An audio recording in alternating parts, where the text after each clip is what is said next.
कमाल अपनी तरफ से पूरी कोशिश कर रहा है कि वो ईर्षा के साथ इस रिश्ते को मुकम्मल तौर पर निभाए, लेकिन ईर्षा जो है वो उसका दिमाग सिर्फ और सिर्फ दानियाल की तरफ ही फिरा रहता है। क्योंकि जैसे ही वो उसको कहता है कि तुम चलो मेरे साथ पार्टी पर, तो आगे से वो साफ साफ इनकार कर देती है और कहती है कि मेरे पास वक्त नहीं है अभी, तो मेरे पास जब टाइम होगा तो मैं आ जाऊँगी। कमाल को काफ़ी गुस्सा आता है कि आखिर इसने क्या तमाशा पकड़ा होता है। आए दिन जो बात कहता हूँ उस हर बात को टालती रहती है, कोई भी उसकी बात का मान नहीं रखती है।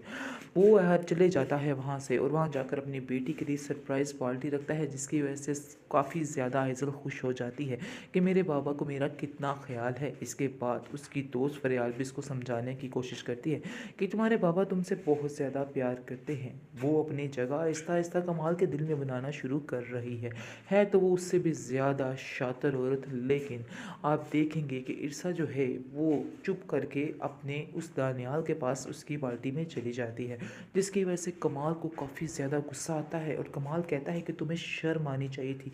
जो तुमने हरकत की है वो बिल्कुल नाकाबिले बर्दाश्त है। मैं कभी भी इस चीज़ को बर्दाश्त नहीं कर दूंगा, क्योंकि जब मैंने तुम्हें कहा कि मेरे साथ चलो तो तुमने अपनी तबीयत का बहाना बनाया और वहाँ से चली गई, लेकिन मेरे जाते साथ ही तुमने तैयार श्यार होके तुम चली गई वहाँ पे। ये तुम्हें हरकतें ज़ेब नहीं देती। तुम्हें अब ये बचपना अपना ख़त्म करके ही रहना होगा, वरना हालात बहुत ज़्यादा टफ हो सकते हैं। मैं तुम्हें कितनी देर और बर्दाश्त करूं? मैं तो तुम्हें बर्दाश्त कर करके थक चुका हूँ, लेकिन तुम हो के सुधरने का नाम नहीं ले रही हो। लेकिन बेहतर यही है कि अब मेरी सारी बातों को मानना पड़ेगा, वरना मैं दूसरे तरीके से भी तुम्हें कहना शुरू कर सकता हूँ। ये बात अपने दिमाग में रखना। कि किरसा समझ रही है कि वो बहुत ही अच्छा लड़का है, जिसकी वजह से वो उसके और ज़्यादा करीब आती जाएगी और उससे बातचीत का सिलसिला इसी तरह से शुरू हो जाएगा। इसके बाद आप देखेंगे पहले तो बात दोस्ती तक ही रहेगी, यानी कि वो इसको कहेगा कि मुझे आपसे मिलकर काफ़ी ज़्यादा अच्छा लगा है। आगे से वो कहती है कि मैं भी आपसे मिलकर बहुत ज़्यादा खुश हुई हूँ। दोनों की काफ़ी देर बातचीत चलती रहती है, क्योंकि उनकी पहले तो अचानक से मुलाकात होती है, लेकिन फिर दोबारा से जैसे ही उनकी मुलाकात होती है तो उनकी आपस में गहरी दोस्ती हो जाती है। इस चीज़ का कमाल को तो ख़ैर बिल्कुल भी नहीं पता, लेकिन आप देखेंगे कि ईर्षा जो है काफ़ी दिनों से कुछ खामोश रहने लग कमाल ईर्षा से कहेगा कि आखिर अब तुम्हें क्या परेशानी है? अब तुम परेशान क्यों हो? क्योंकि मैंने तो तुम्हें इजाज़त दे दी है और खुली छूट दी है, जाओ जाके जॉब करो और अपनी लाइफ बनाओ। फिर आखिर इसमें टेंशन वाली बात क्या है?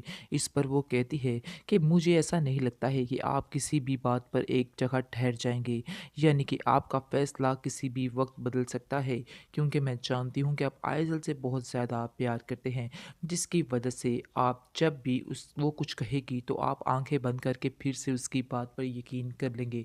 इसके बाद कमाल उसको कहता है कि तुम्हें बार बार पुरानी बातों को दोहराने की क्या ज़रूरत पड़ जाती है? मैंने तुमसे कहा ना कि मैंने तुमसे यकीन कर लिया और तुम्हें हर चीज़ की परमिशन देता हूँ, तो फिर आखिर पुरानी बातों को बार बार अंदर तुम क्यों लेकर आ रही हो? जिस पर ईर्षा खामोश हो जाती है और कहती है कि अब मुझे इस बात पर वादा कर सकते हैं कि आइंदा से कभी भी, यानी कि आने वाली ज़िंदगी में कभी भी आप मुझ पर शक नहीं करेंगे। इस पर कमाल कहता है कि तुम बेफिक्र हो जाओ, ऐसा कभी भी नहीं होगा। दरअसल दनियाल को समझ आ चुकी है कि ईर्षा की कमाल के साथ नहीं बनती है और उन दोनों के आपस में बिल्कुल भी अंडरस्टैंडिंग नहीं है, क्योंकि अब कमाल काफ़ी ज़्यादा कोशिश करता है और फ़ोन पर भी उससे बातचीत करने की कोशिश करता है, लेकिन ईर्षा हमेशा बात बात पर उसको टाल देती है और कहती है कि मैं बहुत मसरूफ़ हूँ, मैं आपसे बात नहीं कर सकती हूँ। लेकिन वो बहुत ज़्यादा खुश होती है दानियाल के साथ और काफ़ी देर बातें और गप्पे लगाती रहती है। इसके बाद आप देखेंगे कि कमाल कहता है क्या तुम मुझे मिलवाओगी नहीं दानियाल से? तो आगे से वो कहेगी कि हाँ, मैं आपको ज़रूर एक दिन मिलाऊंगी। लेकिन अचानक ही उनकी मुलाकात हो जाती है, जिसकी वजह से वो दानियाल को देखकर एकदम से चौंक सा जाता है, क्योंकि जैसे ही वो ईर्षा और दानियाल को देखता है कि वो दोनों आपस में काफ़ी ज़्यादा खुश हैं और काफ़ी ज़्यादा बेतकल्लफ़ाना अंदाज में बातें कर रहे हैं, जिसकी वजह से देखकर कमाल काफ़ी ज़्यादा हर्ट होता है।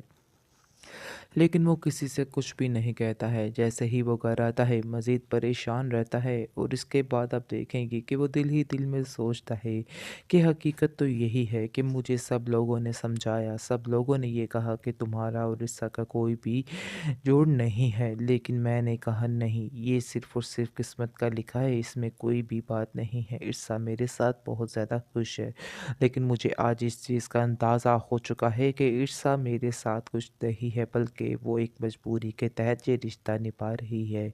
आज मुझे इस चीज़ का अंदाज़ा हो रहा है। उसने कभी कहा तो नहीं, लेकिन मुझे ऐसा लगता है कि जैसे वो अब मुझसे छुटकारा चाहती है।